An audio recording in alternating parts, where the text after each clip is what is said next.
দর্শক স্বাগত জানাচ্ছি নয়া দিগন্তের পর্দা থেকে। আমি শাফিল ইসলাম রকি।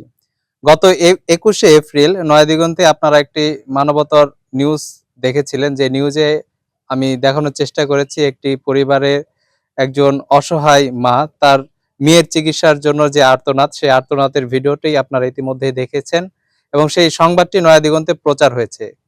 সেই সংবাদটি দেখার পরে চিকিৎসার জন্য হাত বাড়িয়ে দিয়েছে ইকরাসুন্নাহ ফাউন্ডেশনের প্রতিষ্ঠাতা সৌদি আরব প্রবাসী আব্দুল মতিন মৃধা। আজকে সেই ফাউন্ডেশনের পক্ষ থেকে আর্থিক অনুদান দেওয়ার জন্য আমরা এই বৃদ্ধ মায়ের কাছে এসেছি তার মেয়ের চিকিৎসার জন্য। আসলে আমরা শুনতে চাই যে ইকরাসুন্নাহ ফাউন্ডেশন পক্ষ থেকে তারা কিভাবে এই মানবিক সহযোগিতা করছে। এই যে আজকে যে সহযোগিতা করছেন এটা আমার মূলত উদ্দেশ্য কি বা কোথায় দেখলেন এই ভিডিওটা? এই ভিডিওটা আমরা কিছুদিন আগে নয়া দিগন্তে দেখছি আরকি। নয়া দিগন্তে দেখার পরে এটা দেখলাম আমার বাসার পাশে। আমরা তো অনেক জায়গাতেই অনেক কিছুই চেষ্টা করি। তো বাসার পাশে এটা দেখার পরে আমাদের এটা নজরে আসছে। তারপরে আমরা যতটুকু পারি তাকে হেল্প করব একটা আশ্বাস দেই এবং সেই ইয়াতে আজকে আরকি এখানে আসা। জি, দর্শক যেমনটি শুনছিলেন আমরা আরো একজন এই ইকরাসুন্নাহ ফাউন্ডেশনের একেবারে যে প্রতিষ্ঠাকালীন সদস্য একরামুল হক সিজা তার কাছে জানতে চাইবো যে আজকে যে মানবিক সহযোগিতা করছেন বা এর পরবর্তীতে এই পরিবারকে আর কিছু দিবে কিনা, তাদের আরো কোনো পরিকল্পনা আছে কিনা এই বিষয়ে একটু জানতে চাইবো। যে একটু বলবেন। জি, আমরা ২০২২ সাল থেকে প্রতিষ্ঠা লগ্ন থেকে আমরা বিভিন্ন অসহায় দরিদ্র মানুষের পাশে এসে দাঁড়িয়েছি।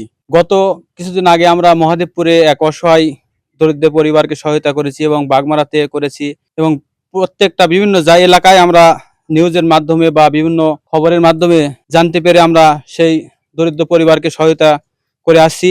সেই অনুযায়ী কয়েকদিন আগে নয়া দিগন্ত আমার বড় ভাই সাইফুল ইসলাম রকি ভাইয়ের নিউজ দেখে আমরা আমাদের বাড়ির পাশে দেখে আমরা তাকে আশ্বাস দিয়েছিলাম তাকে আর্থিক সহায়তা করব এবং তার পরিপ্রেক্ষিতে আজকে আমরা সামান্য কিছু আর্থিক সহায়তা নিয়ে ইনার পাশে দাঁড়িয়েছি এবং ইনশাল্লাহ ভবিষ্যতে আমরা তাকে আরও সহায়তা করব এবং আমার বড় ভাই সৌদি প্রবাসী আব্দুল মতিন মৃধা যিনি এই প্রতিষ্ঠানের সভাপতি তিনি ইনাদের পরিবারের জন্য আর্থিক সহায়তা পাঠিয়েছেন এবং সেই আর্থিক সহায়তা আমরা তিনার হাতে উঠিয়ে দিব।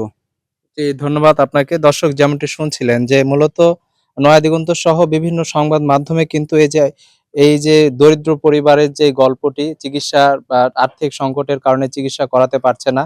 এই গল্পটি যখন উঠে আসে তখন কিন্তু আ সৌদি আরব প্রবাসী আব্দুল মতিন মৃধা সহ আরো অনেকেই কিন্তু এনাকে সাহায্যের হাত বাড়িয়ে দিয়েছে এবং সাহায্য সহযোগিতা করছে। আসলে তার কাছে জানতে চাইবো তার মেয়ের এখন বর্তমান অবস্থা কেমন এবং কোথায় আছে? আপনার মেয়ে এখন কোথায় আছে? এখন আছে সরদ্দি হাসপাতালে। কি অবস্থায় আছে? এখন আনা সুস্থ হয়েছে।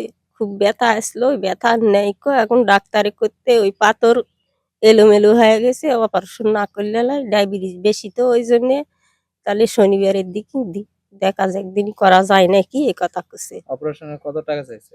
৩০,০০০। ৩০,০০০ টাকা। এর টাকা পয়সা জোগাড় হয়েছে কিছু? না, ১ টাকাও নেই।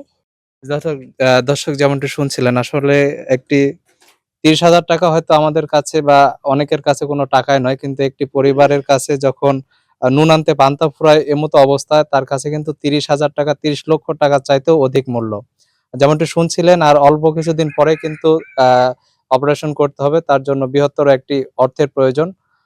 আপনারা যদি কেউ এই পরিবারের পাশে এসে দাঁড়াতে চান অবশ্যই যোগাযোগ করবেন। শাফিল ইসলাম রকি, নয়া দিগন্ত, নওগাঁ।